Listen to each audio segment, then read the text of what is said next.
ternyata dia dekat sama para kiai di Jawa Timur kayak Ploso, kayak Sarang, kayak beberapa pondok. Oh, berarti ini orang bisa diajak bareng ini karena punya nafas yang nyambung gitu. Maka jadilah kemudian dia kita bawa dalam forum kiai, kemudian kiai memutuskan. Putusan kiai selalu ada dua, jadi satu putusan lewat langitan ya, yang satu lewat baksul masail gitu, berdebat betul, kiai berdebat betul. Tapi ketika kemudian isyarat dari langit itu jelas, ya oke, sepakat. Itu. Meskipun dia orang dari luar. Yang kemarin kemudian deklarasi Mas Riki, kemampuan finansial juga harus ditampilkan, harus terbuka, ya, karena yang dipahami oleh teman-teman ini soal kemampuan tas ya, di samping kapasitas kan disita. Karena kita tidak ingin begini, jujur aja nanti Mas Joko mesti bisa mengkritik pada kami kelemahan soal finansial. Karena prinsip dari para kiai di partai itu tidak untuk mencari uang.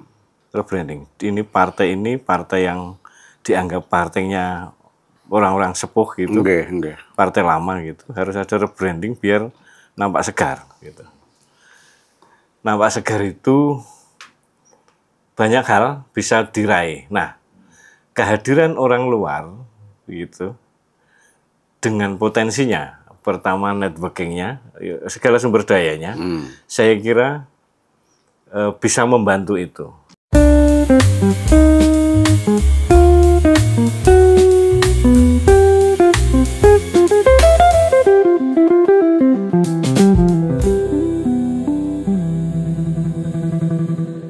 Assalamualaikum warahmatullahi wabarakatuh. Jumpa lagi di Ruang Interaksi, podcastnya Berita Jateng.tv.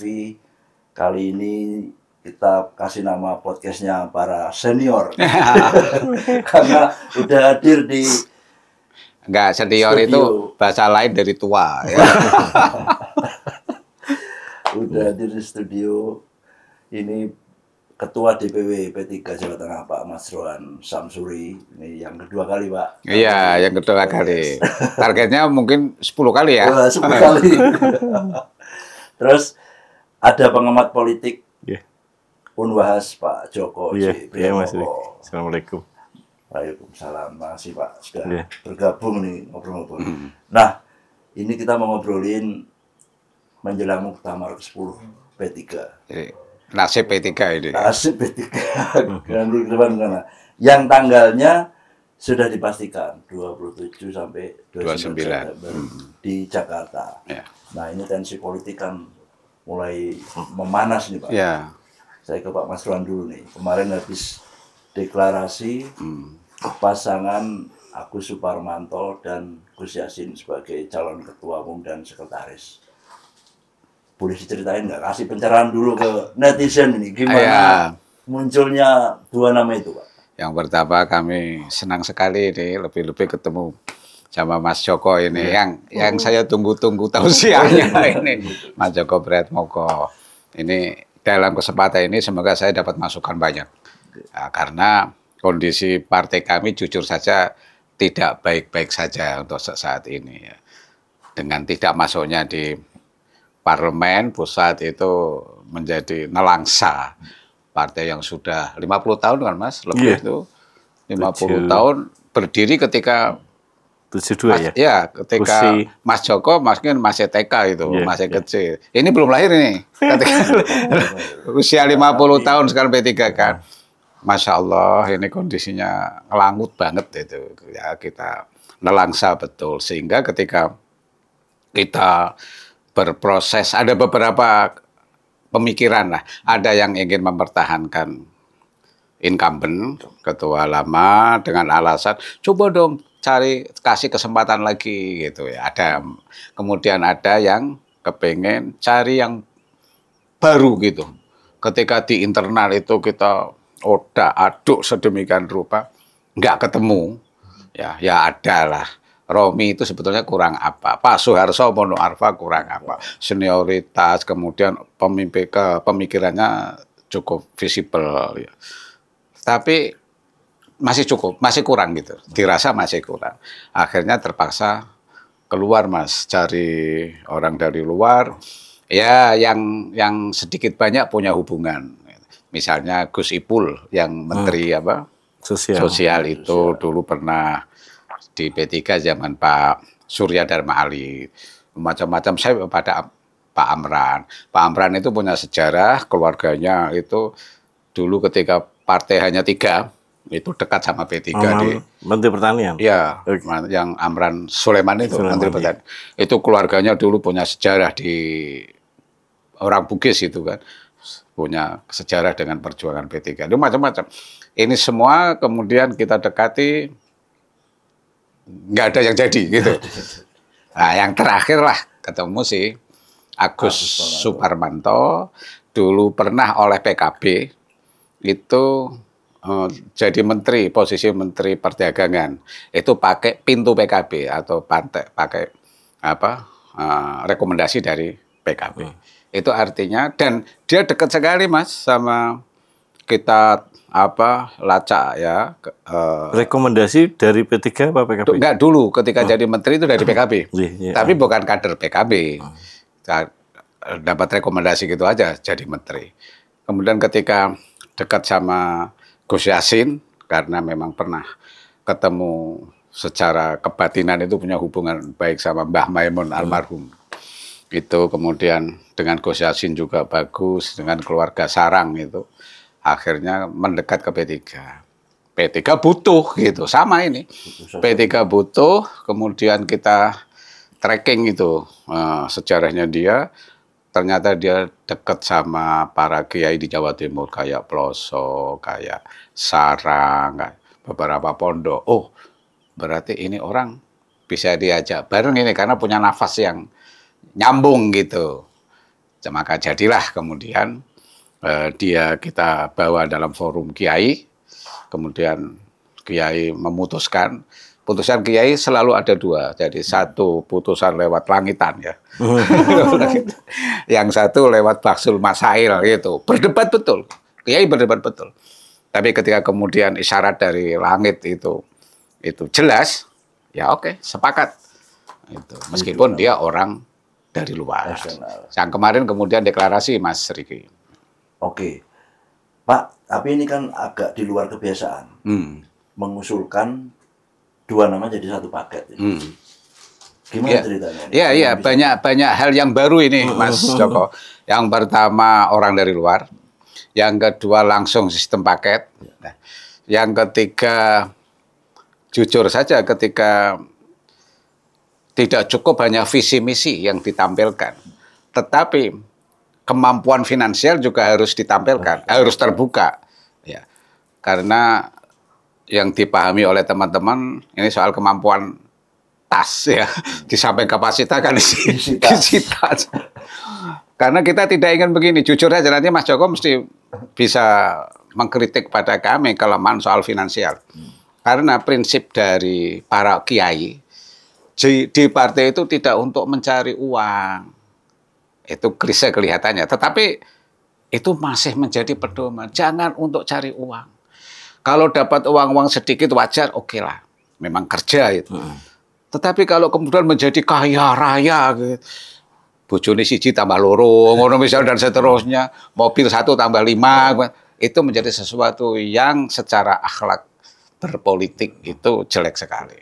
Sehingga harus diketahui berapa kekayaannya. Karena pesaingnya dalam hal ini incumbent itu di LHKPN beberapa tahun lalu, itu 1,2 T dengan sejumlah perusahaan yang dimiliki. Akhirnya ketika kita buka itu kiai sampai buka begitu, coba Sugiye piro gitu. Ya, dibuka Pak lewat Google itu kan. LHKPN ketika dia jadi menteri kan diumumkan itu 1,6. Oh, lebih banyak.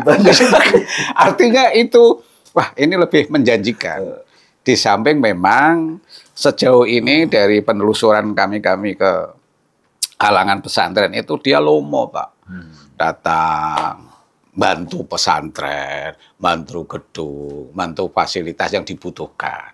Ternyata benar itu. Dan punya uang dan lomo. Itulah yang menjadi alasan kami untuk kemudian memutuskan beliau sebagai calon ketum itu yang berkaitan dengan orang luar. Kemudian berkaitan dengan langsung kita deklarasikan berpasangan dengan Gus Yassin, memang iya Kiai berpesan jangan meninggalkan, karena ini orang dari luar kan, jangan meninggalkan apa simbol atau kekuatan Kiai lah. Gus Yassin yang merupakan putra dari Syekhona Mbah Maimun Zubair, itu kan karismanya masih sangat kuat, masih menjadi magnet, Pak. Nah, kemudian kapasitas dia yang wakil gubernur gitu kan, nah, itu harus disandingkan dan ini satu paket. Jadi ini tuntutan situasi memang. Agus Suparmanto dan Taj Yassin Maimun menjadi satu paket. Ini muasal dari kemudian duet itu dideklarasikan sekalian gitu. Artinya sudah deklarasi final Pak ya ini karena sudah menjelang muktamar juga. Betul. Tapi sebelumnya sepertinya sangat optimis mendorong Gus Idror ini. Ya pernah. Jadi ketika kita masih dalam posisi mencari, belum sampai memutuskan, itu ada beberapa figur kita dekati, Pak. Ada juga Gus Idror tadi yang disebutkan Mas Riki, itu salah satu figur internal kan, yang bisa mewakili dari aspirasi para kiai, para ulama itu. Karena beliau juga putra Mbah Maimun Zubair, ya. Waktu itu kenapa kok dimunculkan? Karena Gus Yassin waktu itu belum menunjukkan belum 100%. Pernah dipertemukan dalam forum silaturahmi tapi belum berkembang. Karena tidak berkembang ya, mungkin karena beliau posisinya sebagai wagub ya kan perlu diselesaikan dulu dengan Pak Gubernur kan. Mungkin dia masih dalam proses ketika masa vakum itu, sementara Pak PLT sudah bergerak ke sana ke sini, akhirnya Gus Idror itu kita munculkan. Tetapi faktanya berbeda sampai kemudian muncul Gus Yassin itu. Oke, saya ke Pak Joko. Pak Joko. Yeah. Gimana melihat paket ini, Pak? Paket Agus Suparmanto, Gus Yassin ini, Gus ini kalau bisa. Gus ya. Jadi kebutuhan P3 hari ini yang dibutuhkan untuk bangkit, untuk bisa diperhitungkan satu rebranding. Rebranding. Ini partai yang dianggap partainya orang-orang sepuh gitu, partai lama gitu, harus ada rebranding biar nampak segar gitu. Nampak segar itu banyak hal bisa diraih. Nah, kehadiran orang luar gitu dengan potensinya, pertama networkingnya, segala sumber dayanya, saya kira bisa membantu itu. Yang kedua, kebutuhan P3 hari ini adalah menambah lapis pemilih, lapis pendukung. Lapis pendukung, oke. Katakanlah yang kemarin dari 200 juta itu kita dapat P3 dapat 5 juta lebih gitu 5,8. 5,8 hampir 6 gitu. Asumsikan itu sebagai pendukung dari basis-basis lama, lapis-lapis lama. Lapis baru harus dihidupkan. Nah, kehadiran orang baru Pak Agus Suparmanto ini bisa aja mendatangkan lapis baru itu. Di luar lapis apa? Tradisional. Iya, di luar lapis tradisional. Mari yang katakanlah yang 5 kebanyakan kemarin, mayoritas dari yang 5,8 itu tradisional, katakanlah gitu. Kalau ada tambahan baru bisa menjadi energi baru. Saya gitu. Kenapa? Ketiganya, ini berhadapan, termasuk rebranding itu, kita berhadapan dengan pemilih pendukung gitu, yang jumlahnya 50-60% itu generasi milenial dan zilenial. Di kemarin di pemilu 2024 kemarin, milenialnya itu ada 66 juta. Zilenialnya, Gen Z-nya ada 46 juta, sekitar hampir 100-an, sekitar 110-an gitu. Masuk tidak bisa mengambil Ya. beberapa itu gitu, sedikit dari mereka. Nah, apa? Hari ini ideologi cair. Ideologi sangat cair. Banyak faktor, itu ada lain hal, tapi intinya sangat susah mengembangkan partai yang berbasis ideologi, apalagi partai kader. Di Indonesia kedodoran, dan di sejarah dunia manapun tentang partai politik, kalau berbasis kader agak susah nih gitu. Betul, betul. Dia punya kecenderungan catch all. Catch all partai apa? Partai yang ambil semua. Ambil semua. Basisnya bisa partainya kemarin membangun partai, branding partainya kan demografi. Usia, agama, gini-gini. Sekarang psikografi. Lebih ke gaya hidup. Kalau partai ini, P3 ini bisa bangkit dengan gaya hidup yang lebih cair gitu, seperti anak-anak sekarang gitu, seperti Gen Z dan sebagainya, saya kira akan bisa mengambil ceruk pemilih itu, dukungan dari mereka.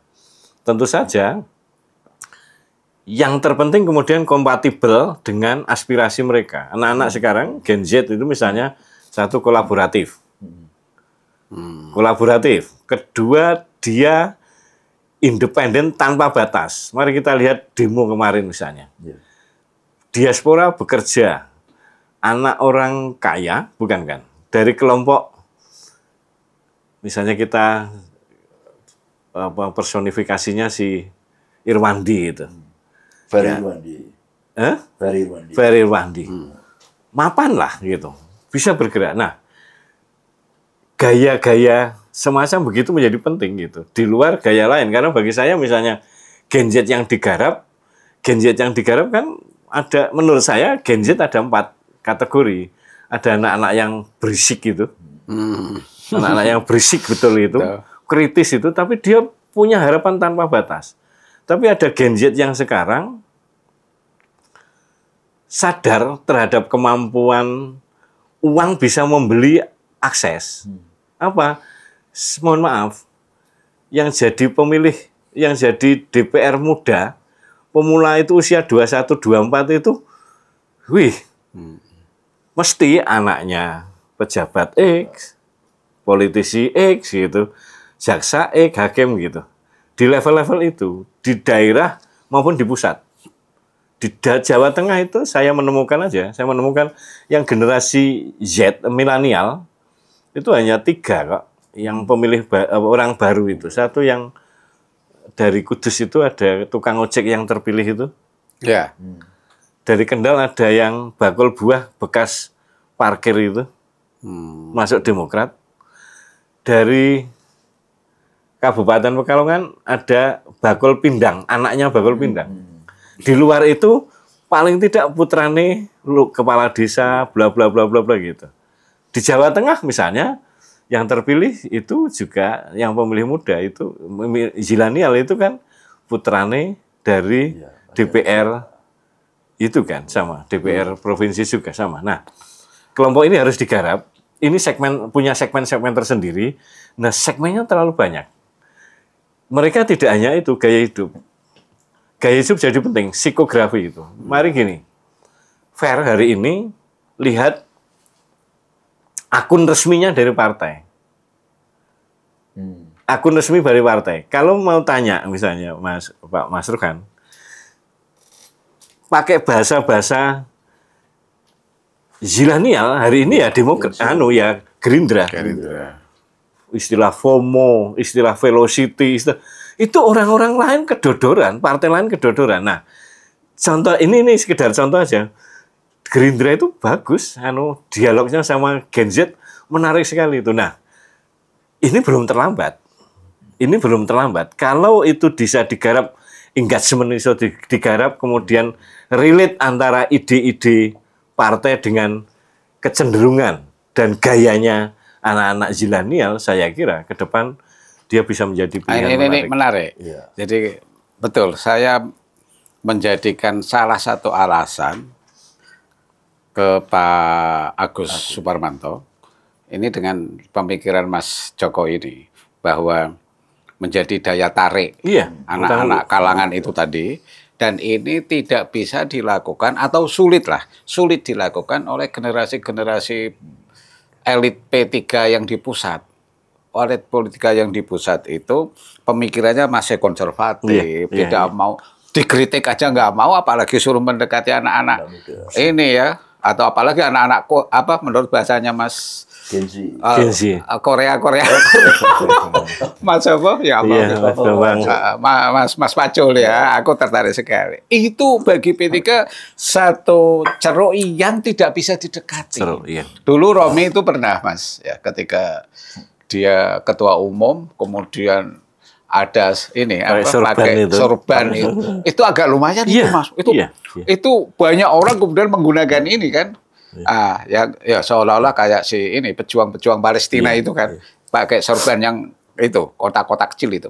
Nah, Mas Suparmanto itu visi yang dia sampaikan ketika pertama kali di depan para elit termasuk para kiai itu untuk mendekati itu, Pak. Dan dia sudah sampai pada angka-angka itu, sekian persen kita harus bisa memainkan. Tadi ada berapa Mas? 110 juta. Milenial sama zilenial. Dan itu pasti nanti 3 tahun lagi untuk pemilu berkembang tambah, itu. Bisa sampai 130. Pasti itu. Nah, itu dia siap betul dengan itu. Sehingga ketika disandingkan sama Gus Yassin itu kan punya ini komunitas atau jaringan santri gayeng gitu kan. Itu anak-anak muda kalangan santri. Sehingga dari unsur kemudaannya itu antara Suparmanto mungkin dari kalangan pemuda generasi dari luar, yang Yassin generasi dari dalam, ini bisa ketemu. Nah, ini yang membuat optimisme kami ke depan itu begitu, Pak. Terpenting itu sadar bahwa pemilih pendukung sekarang secara ideologis sangat cair. Betul. Sangat cair gitu. Pilihan terhadap partai A, B, C, D itu tidak ada, sangat sedikit pertimbangan ideologi. Ini kenapa?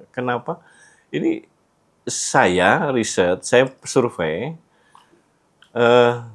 pengaruh split voting. Jadi split voting. Jadi gini, ada seseorang milih suaranya P3, suara P3 yang di kabupaten dan yang di daerah kalah jauh lebih besar. Ada apa faktornya?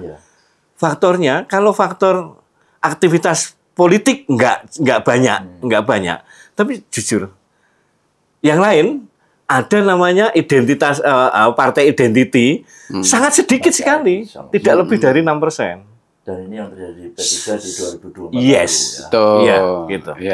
Di kabupaten bisa oke, di beberapa kabupaten bisa oke, tapi sumbangan untuk DPR pusatnya dodoran, itu namanya split voting.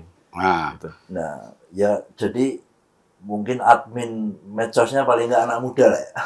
Iya. Kalau dilihat memang betul, Mas Joko.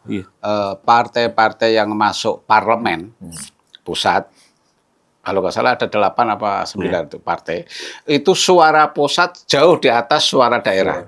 Jadi kalau sana dapat 15 juta yang pusat, sininya paling 14 gitu. P3 kebalikan. Di daerah misalnya di DPRD kabupaten se-Indonesia itu aja dapat 8 juta sekian. Sama dengan 6% lebih. Pusatnya hanya 5 juta sekian, hanya 3,8%. Kurang dikit. Itu di samping itu tadi ya, Mas. Saya nemuin itu di kabupaten ada dapat 8 kursi dari 40 kursi. Dapat 3 kursi. Pusatnya hanya 76.000 dok, nggak ada apa-apanya. Jadi nggak dikumpulkan di kabupaten. Split voting ya, jadi yang split voting. Ini menjadi catatan penting sekali. Terima kasih Mas.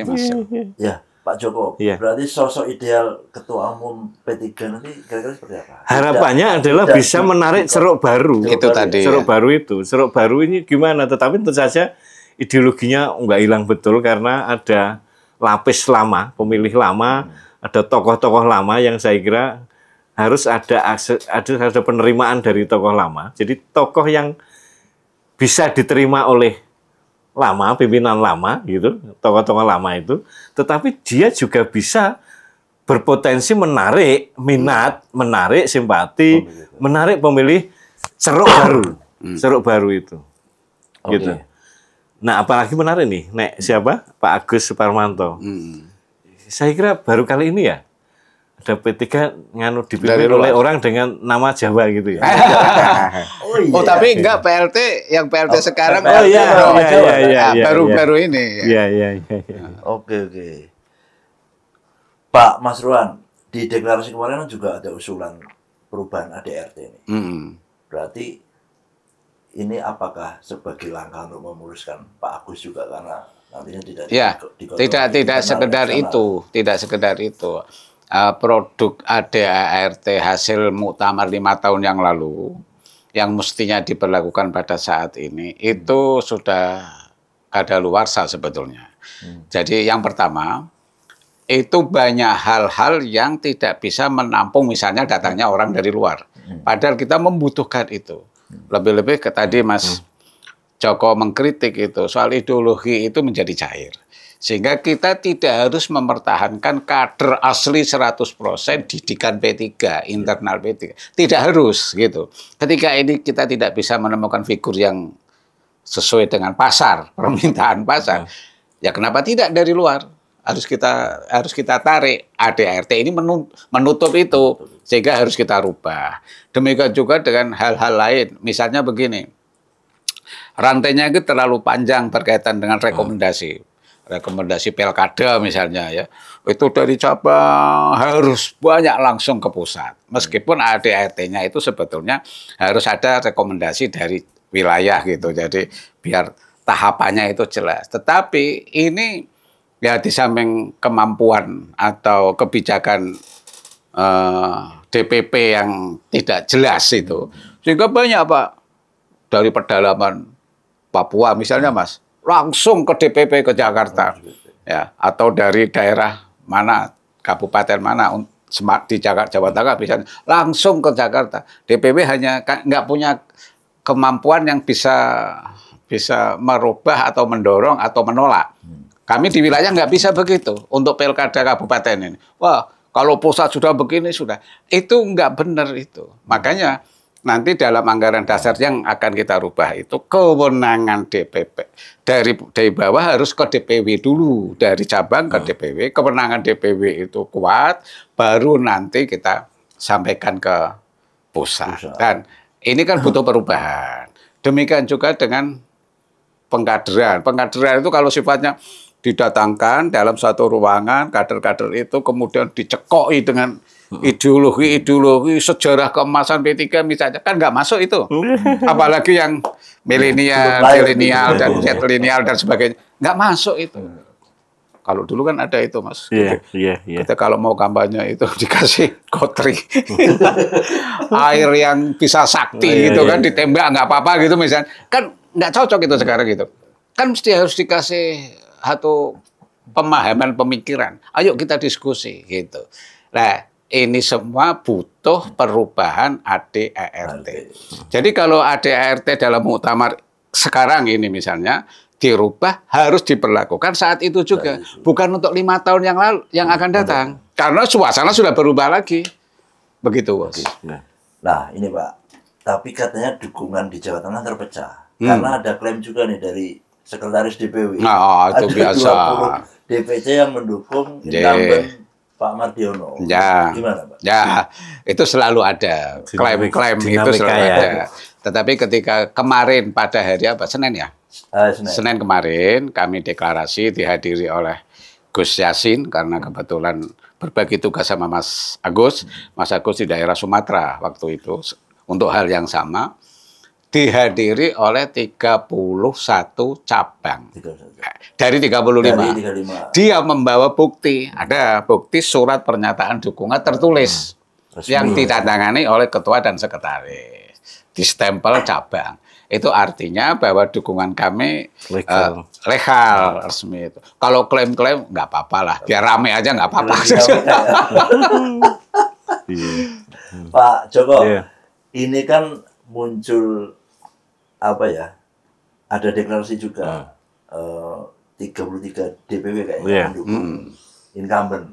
Terus di sisi yang lain muncul gerakan pro perubahan. Iya. Asal bukan Mardiono kan.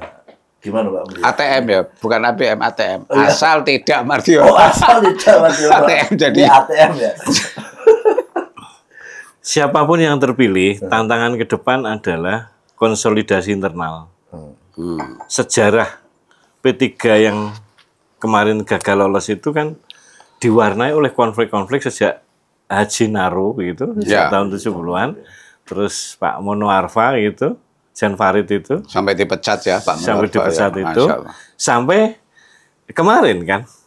Sampai kemarin kan. Jadi sejarah konflik-konflik ini saya kira harus jadi pelajaran kawan-kawan P3 ke depan, tantangan depan siapapun yang jadi adalah konsolidasi internal. Apa terjalinnya silaturahim dan kemudian bisa menjadikan solid.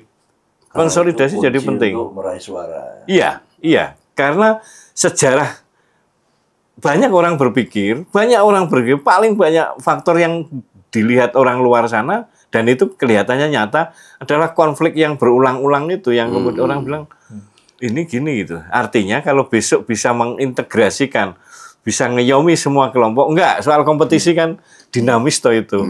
Dukung sana, dukung ini dinamis. Tapi yang terpenting yang terpilih nanti bisa ngomong sana, ngomong sini, ada integrasi lah antar kekuatan itu. Karena kuncinya sekarang kan ada di situ. Kuncinya ada di situ.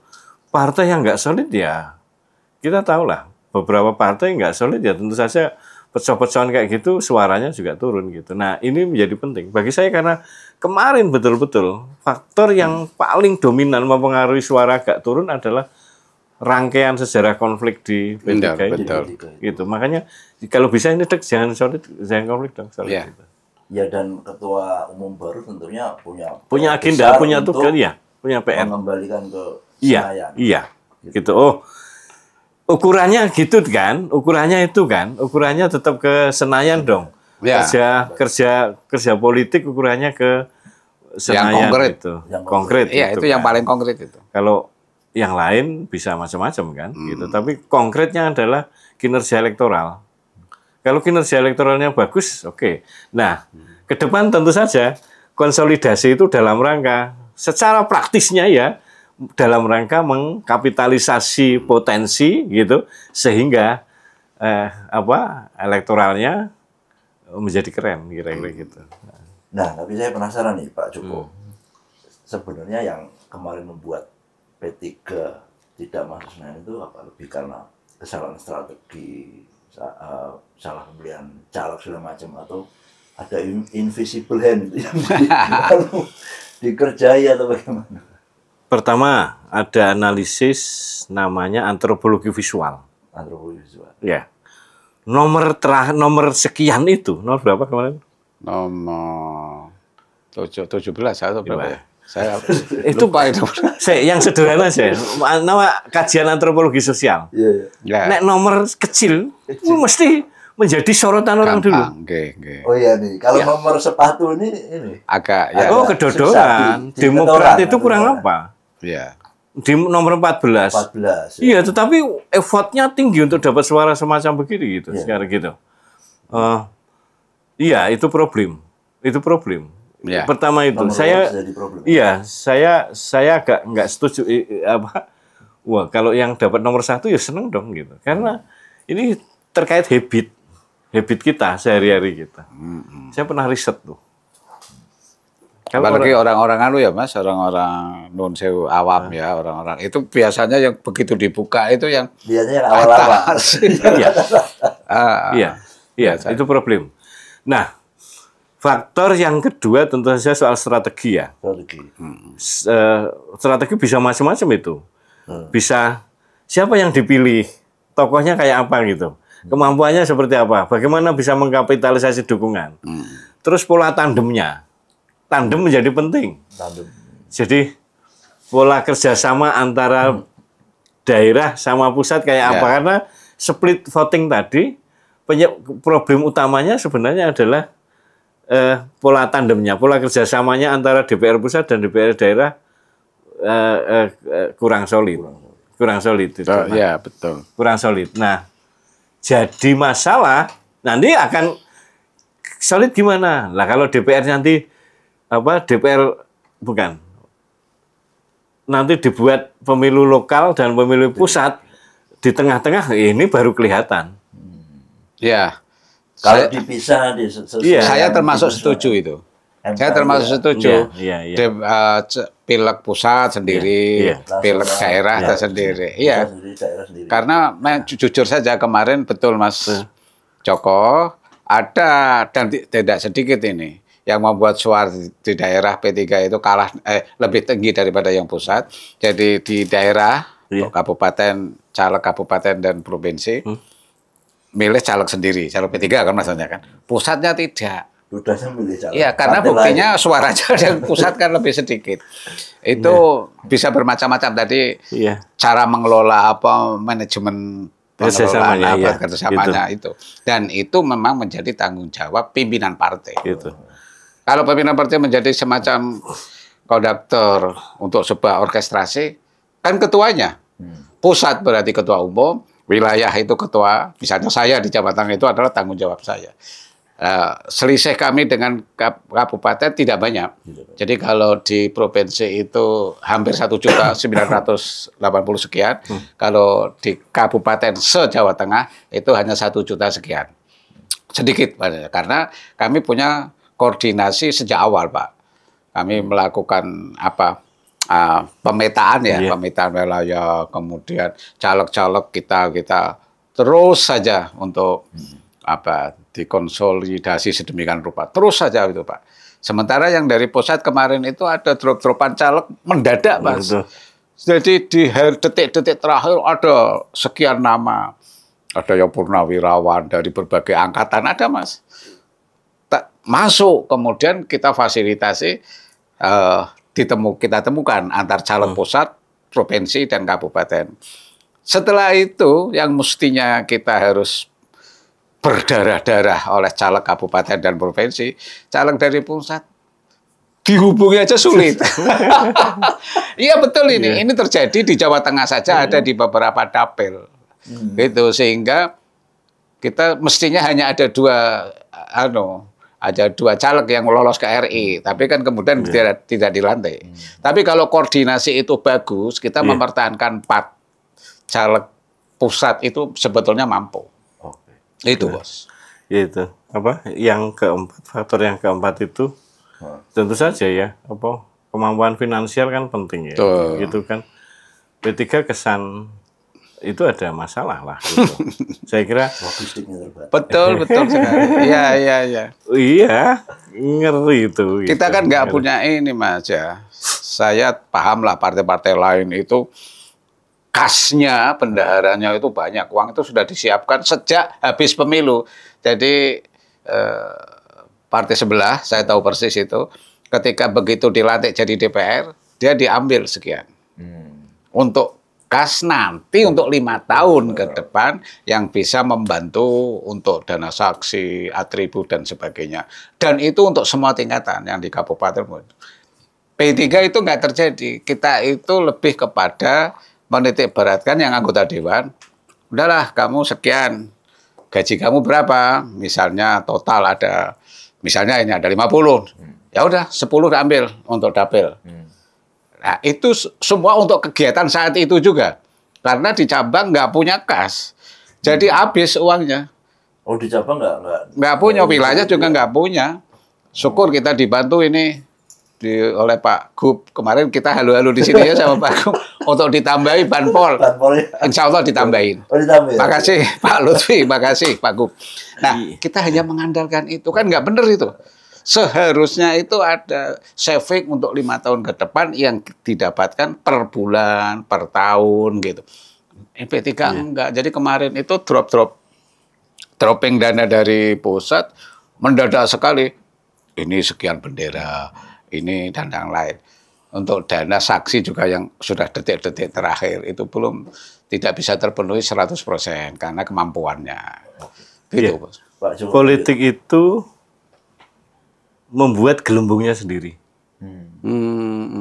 Kayak ikan membuat gelembungnya sendiri. P3 ya harus buat gelembung sendiri yang diperhatikan orang. Ya. Dia tidak sedang apapun. tidak sedang apapun, tidak sedang bersaing dengan yang lain, tapi membuat gelembungnya sendiri. Siapa yang punya yang sering membuat gelembung akan menjadi perhatian. Hari ini tentu saja viral, biasanya gitu. Gelembungnya sendiri. Nah, gelembung ini bisa dalam hal politik, apalagi cair kayak gini, ide-ide segar, manuver-manuver segar gitu menjadi penting gitu. Gelembungnya sendiri, politik gitu. Nah, P3 kemarin enggak nampak itu. Gelembungnya nggak nampak. Iya, Betul Mas ya. gitu. Gelembungnya enggak nampak. Gelembung sendiri aja, bikin aja gitu. Coba deh nanti Pak Mas Ruhan dapat viral banyak. Oh gitu. Apa bikin apa deh? Ya, Konten terus muter-muter terus konten terus. Dia punya efek karena dia sedang menciptakan gelembung. Nanti akan diikuti oleh follower-followernya banyak sekali gitu. Nah, tantangan P3 sebenarnya menciptakan gelembung gitu. Oke. Ke depan itu. Oke. Pak Mas Ruhan, munculnya gerakan pro perubahan ini artinya sebagai bentuk evaluasi terhadap incumbent tentunya. Iya. Kenyataan pahit yang kemarin gagal masuk ke Senayan itu. Iya, betul. Jadi begitu kita menghadapi muktamar, tema yang diangkat oleh DPP sebetulnya sudah bagus waktu Mukernas setahun yang lalu. Mukernas itu mengambil tema transformasi, sesuatu yang berubah ya, secara damai ya, transformasi itu. Sehingga transformasi ini kemudian dimaknai oleh sebagian besar para pimpinan partai, baik di tingkat wilayah maupun cabang, itu adalah perubahan yang bagus, ya, tidak konfrontatif, tidak revolusioner, enggak. Mulai dari ADART tadi itu, jadi kita persiapkan ADART yang sesuai dengan tuntutan zaman lah satu. Kemudian termasuk pengurus, sehingga ketika Pak PLT Mardiono itu maju, oke, kita nggak menolak sebetulnya, enggak. Cuman kita harus butuh kekuatan perubahan sebagai simbol dari tuntutan perubahan, sehingga muncullah si Agus Suparmanto ini. Kalau untuk soal ADART, kayaknya 99% baik pro perubahan maupun pro status quo, katakan semacam itu ya Pak. Itu sama-sama menginginkan perubahan, karena memang sadar kalau nggak dirubah gimana? Lingkungannya berubah. Lingkungannya zaman berubah, ini masih menggunakan produk 10-20 tahun yang lalu kan nggak? Nah, kalau soal figur, ya itulah terjemahan dari perubahan secara total, baik anggaran dasar maupun figur ketua umum. Oke, berarti sementara 2 nama calon ketua umum ini ya. Untuk calonnya yang di permukaan ini yang sudah deklarasi itu 2. Jadi status quo Pak PLT, yang perubahan Pak Agus Suparmanto. Masih terbuka peluang untuk munculnya nama-nama. Kayaknya sulit, kalau terbuka sih detik terakhir juga bisa muncul kekuatan baru, apa namanya, kambing apa, kuda hitam ya? Kuda hitam. bisa, tetapi kayaknya sulit. Sulit ya. Oke. Pemilik suaranya siapa aja nanti? Kalau di muktamar. Kayaknya ini saya kayaknya tidak terlalu paham untuk aturan-aturan itu kan. Itu ketua sama sekretaris. Tapi satu suara ini. Oh, satu suara. Ketua, sekretaris, dan suara perimbangan ini yang punya hak. Oke. Suara perimbangan itu berkaitan dengan perolehan kursi di DPRD masing-masing. Misalnya Jawa Tengah, kita kan punya 4 DPRD, 6 DPRD.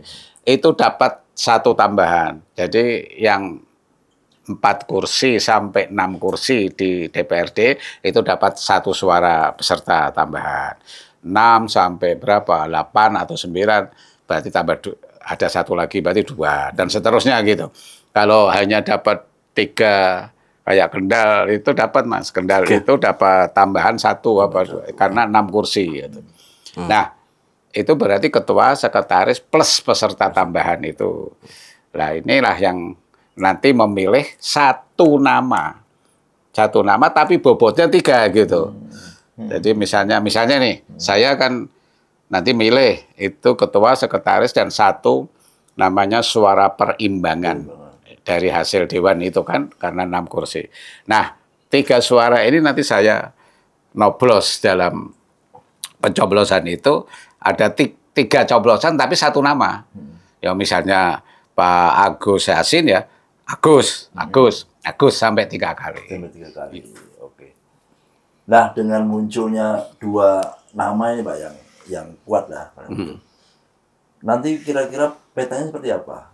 Akan Ya. aklamasi atau voting? Nah, biasanya kalau pakai sistem coblosan kan dihitung. Gitu. Hasilnya yang banyak yang menang. Voting ya. Tapi sejauh ini Jawa Tengah saja sudah mendulang suara banyak ini karena 31 cabang. Coba saja Pak. Itu kan kali aja berapa itu kan.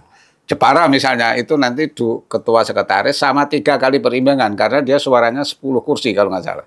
Berarti udah 5. Nah ini pertanda karena Jawa Tengah, Jawa Timur, Jawa Barat itu satu sikap Pak, pro perubahan. Di luar Jawa juga ada beberapa. Nah, kami optimisme kami itu beralasan untuk memenangkan itu. Ya. Tetapi sebetulnya itu ada masalah yang lebih prinsipal, Mas Joko. Sistem coblosan semacam itu sebetulnya itu untuk menekan hal-hal yang negatif kaitannya dengan demokrasi itu ada upaya lain. Jadi yang digagas dari ini usul dari para kiai dan pakar dalam suatu halakoh di Jawa Tengah, di daerah lain juga begitu, itu pengen memunculkan ahlul hali wal aqdi, ahwa lah. Ahwa itu sebetulnya formatur. Tapi cukup banyak formatur, katakan misalnya kalau untuk nasional itu ada misalnya 27 lah misalnya ini atau 30 formatur. Formatur inilah yang memilih ketua umum, sekjen dan majelis-majelis itu. Itu ini gitu. Setelah terpilih forum ini bubar. Ad hoc kan jadinya. Nah, ini sebetulnya yang menjadi idaman banyak orang. Sehingga kalau mau main money politik misalnya kan rada kangelan iki. Wong akeh ya, kalau perlu malah puluhan misalnya formatur itu memilih orang-orang yang itu tadi semua pengurus termasuk ketua umum. Ini sebetulnya yang ideal untuk P3. Ya, ada partai sebelah sudah menggunakan ini cukup lama. Tetapi ini membutuhkan ini yang sesuatu yang sangat revolusioner. Karena di otak para pengurus P3 saat ini berangkat ya bawa tas. Jadi ini butuh waktu kami, butuh waktu.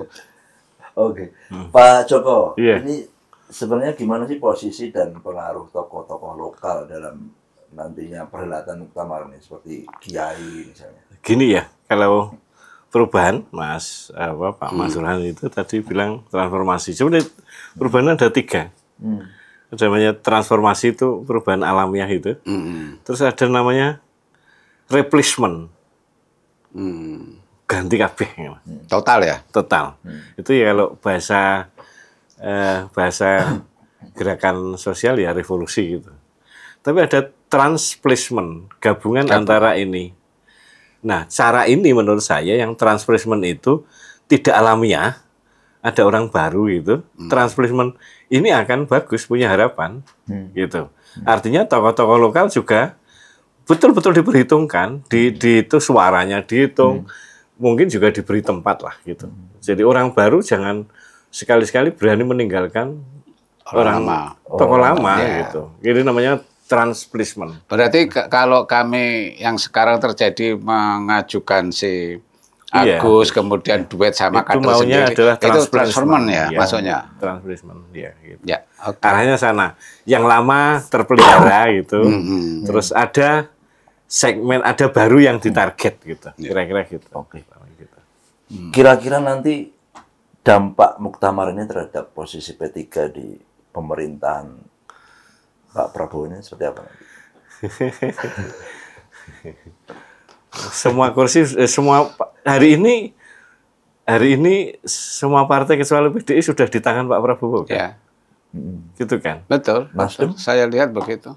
Nasdem memang punya apa? Potensi berapa ya? Berapa kursi? Enggak, itu pertanyaannya begini, kayak perlu kita tanyakan. Apakah punya keberanian? Itu aja deh. Punya keberanian iya. jadi oposisi. Di luar potensi loh ya. Berani nggak? Punya keberanian nggak? Untuk jadi oposisi maksudnya. Iya. Cuma meskipun gitu. ada beberapa syarat, misalnya gini, kalau dengan pemerintah itu kemandirian Pak Prabowo harus Iya. semakin jelas. Itu daya tarik yang luar biasa, Pak. Karena hampir semua partai lah, termasuk kami ya, partai kami sendiri, itu tidak mungkin kami ada di luar pemerintahan, Pak. Si Sehona Mbah Mun itu jelas. Kita punya satu dokumen pendapat beliau. Kalau mau berdakwah, ini kan partai dakwah ya, partai amar ma'ruf nahi mungkar. Jangan dari luar. Nggak cocok untuk, kira-kira bahasanya begitu. Nggak cocok untuk di Indonesia. Nggak bisa. Kalau mau merubah dengan amar ma'ruf itu dari dalam. Itu artinya menjadi bagian dari pemerintah. Gitu, Bos. Oke, sudah jelas nih arahnya. Iya, Sebelum nanti siapapun betul ya. yang terpilih. Dan yang bagus begini, Mas Joko. Mungkin bisa salah. Bahwa Pak Prabowo itu kayaknya nggak akan ngurusin campur tangan ke partai lain. Kayaknya enggak. Iya, betul itu. Artinya bagus itu. Ketua Umum P3 nanti tidak harus seizin presiden, siapa yang direstui. Iya, secara politis gitu. Tidak, karena secara kelembagaan gitu, secara politis ya, tidak ada potensi kedua berapapun calon gitu. Tidak ada berpotensi yang akan berbeda jalan dengan pemerintahan gitu. Iya, gitu. Karena siapapun akan diterima. Seharusnya gitu, karena tetapi prinsipnya pemerintahan kan sampai hari ini kita tidak pernah tahu, berbeda dengan yang lain. Pak Prabowo kan tidak pernah intervensi di partai-partai gitu kan. Iya, betul. Tidak pernah intervensi gitu. Itu karakter yang nampak pada beliau gitu. Dan saya kira semua bisa diterima dengan baik oleh beliau gitu. Kalau merapat ke partai, kalau merapat ke pemerintahan. Tapi Pak Masron sudah ngendiko, arahnya tetap ke mendukung pemerintahan gitu. Oke, terakhir buat Pak Masron ini sebelum ke Pak Joko. Pak Masron, ini setelah muktamar ini kan PR besar untuk bisa kembali ke Senayan. Nah, bagaimana mematahkan ada mitos nih partai yang sudah keluar sulit untuk balik lagi nih, ada Hanura misalnya. Iya, kami akan lawan mitos itu. Akan melawan mitos itu karena kami bukan sesuatu yang tidak pakai alasan. Alasannya begini. Suara di DPRD kabupaten itu kan 6, sekian persen. Kalau kita himpun semua suara dari kabupaten se-Indonesia P3 pada pemilu kemarin itu adalah 6, sekian persen. Kalau yang pusat separuhnya kan 3,8%. Nah, ini menjadi modal, Mas. Lebih-lebih kalau kita bisa tadi saran dari Mas Joko untuk bisa mendekati ceruk yang G milenial, Z milenial itu mendorong kami akan bisa meningkatkan suara dengan mengelola yang bagus suara tingkat kabupaten. Nah, disinilah butuhnya pemimpin yang mampu memanage ini tadi, manage suara tingkat kabupaten untuk menjadi suara di tingkat pusat, ditambah dengan kalangan milenial itu tadi. Sehingga target Mas Agus sama Gus Yassin kemarin dengan santri gayengnya juga itu yang santri gayeng kan milenial juga kan yang tadi saya sebutkan itu memang berikhtiar untuk mencapai target sampai 10% pada pemilu yang akan datang. Dan target itu sudah kita diskusikan sedemikian rupa, ada beberapa pakar di pusat kemarin itu memperkuat argumentasi kami itu. Oke. Pak Joko terakhir, apa tantangan terberat partai-partai Islam seperti P3 ini di tengah politiknya yang semakin dinamis nih, yang banyak terjadi kan di Indonesia, negara yang mayoritas Islam, tapi suara partai Islam masih ya tidak terlalu banyak. Gitu. Pertama saya nanggapin itu dulu, yang tadi bisa nggak mau melawan mitos itu ya? Jadi gini, saya baru saja riset, saya penelitian, ada 4 daerah di Jawa Tengah yang bertambah kursinya. Dari 45 menjadi 50. P3.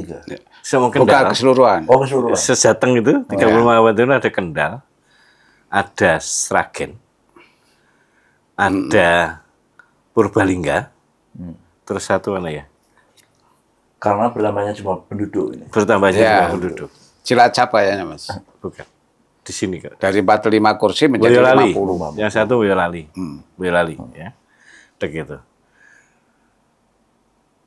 Ada menarik nih. Golkar Kendal itu dari 3 menjadi 8. Gitu. Ini P3-nya dari 3 menjadi sekarang jadi 6. Tadi nah. Dari 5 jadi 6. Jadi untuk kan ini berebut aja. Pelajaran dari Golkar itu effortnya tinggi sekali. Waktu itu dia punya bupati, Ya. terus calon yang yang provinsi juga oke, kira gitu. Saya kira tergantung effort kawan-kawan P3. Karena apa? Karena pasar ini hari ini pemilih itu agregat yang cair betul. Pasar yang cair betul gitu. Enggak ideologi enggak lah.